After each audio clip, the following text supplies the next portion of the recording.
Channel 7 New. Now I got for you an interesting headline today. Peanut butter on toast? We'll have more of that at 7. But currently, we're running through the world news section of today of our segment, and we are covering the birth of a new nation. The Democratic Republic of Ochoa, according to a national referendum, has officially declared independence from the motherland nation. What do you have to say about this? I think it's a monumental occasion. Currently, the DRO, the Democratic Republic of Ochoa, is signing its constitution today, and we have a reporter on the scene. So why don't we cut over to them? Hey there, I'm Caden Pizzola. Welcome to the newly founded Republic of Ochoa. We're here today to discuss some recent developments that have come to light since Ochoa is split from their motherland. As we know, several issues have come to light, such as their income being mainly from exported manufacturing.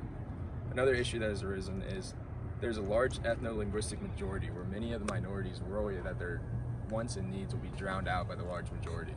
We've invited a citizen of Ochoa here today to help answer some questions and give us some insight. What do you think about the split from the motherland so far? I think the split is great. When we're with the motherland, they weren't really helping us out that much, so I figured it'd be best to split off, kind of make our own constitution, our own country, and start from there. What's something that you're hoping to see come out of this new country? Given the ethnic ratio, I think it'll be great to see everyone come together and be as one, I guess, and yeah, it'll be great for us. Do you expect to keep good relations with the motherland during this time? Yes, I agree we will. Even though we did split from them, they are a big ally of ours, and given our economic system, what they export and import, they will be a key partner with us.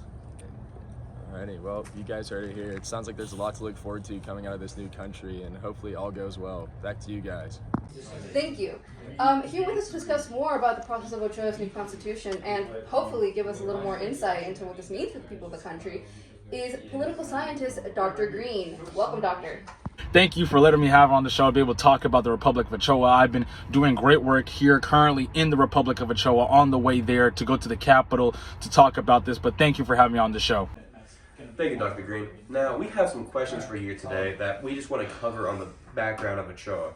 First of all, the Constitutional Committee has elected to do a parliamentary system much similar to that of Germany and the United Kingdom. What are some of the pros and cons you take with this system? To really start off on it, I really feel like a parliament system is really great because the executive is directly accountable for the legislative.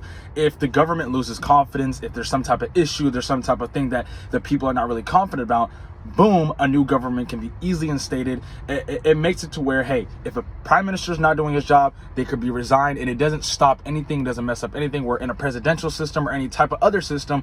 If someone does lose confidence or there is some type of issue, it kind of halts the government and stops it. But in this, we're able to continue to live on life in that government to do that. On top of that, too, executive branch, legislative branch are, from the same party, so having type of coalition, reducing the chance of a divided government, which can usually lead to legislative deadlock, which happens in a presidential system. But in a parliament system, again, we want to have a type of government or parliamentary system where things continue to go on, and that if we do have hiccups, we're flexible enough to change those things as well.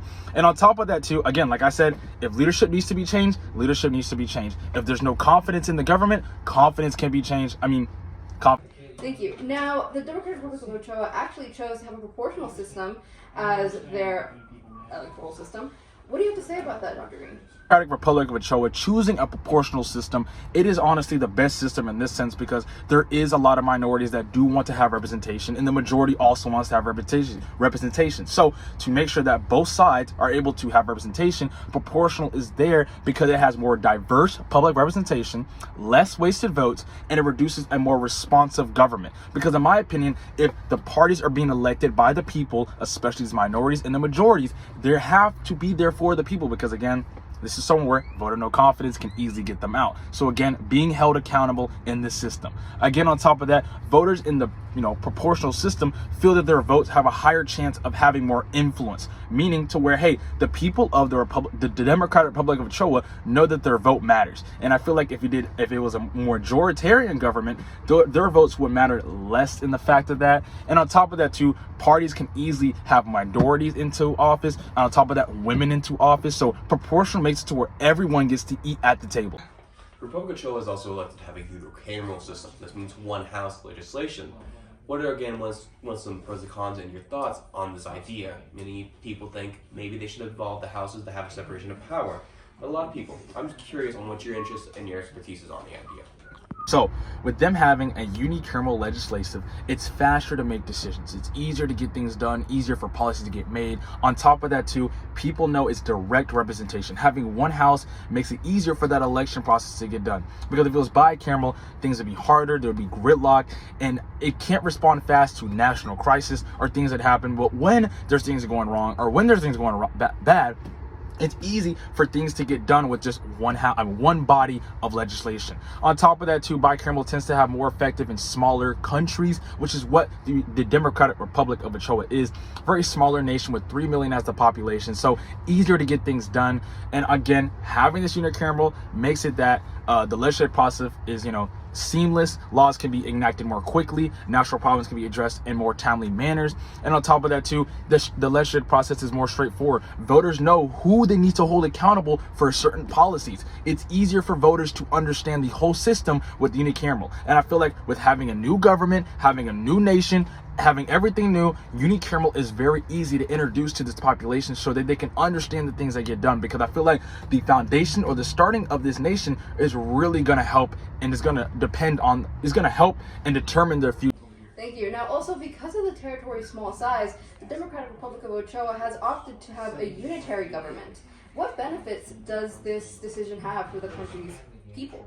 Is a unitarian government chosen? Well, mostly to make sure that all of its power or control is from a central government, typically subject to one direction, making it to where if the government chooses a focus, everyone's under that same focus. If laws are made or policies are made, everyone's under those laws and policies. France, Japan, China operates under a unitarian system with a strong central authority, which honestly makes it to why the Democratic Republic of Ochoa did that, because that's the whole goal, to make sure everyone's under one rule, everyone's under the policies and the law, so there's nothing different. Everyone's being treated as one, and that's the whole goal, to make sure that everyone has a national identity, national unity. A unitarian government allows for central decision making, where the government can act quickly and decisive without the need for negotiations or having to go through all these layers just to get things passed. On top of that too, countries with diverse ethnic culture or religious groups in this government are able to have a say, are able to get into the legislature, are able to get into parliament.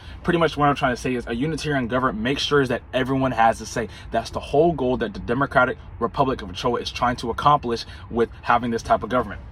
And lastly, with a unitary government, is more flexible and responsive to change that the public wants. Again, if we have a different type of government, things would be slower, people would be unrest, and we would have the same problem that got the Democratic Republic of Ochoa here in the first place. So unitarian government is there to make sure that everyone is accounted for, everyone is thought of when decisions are made, and everything is right.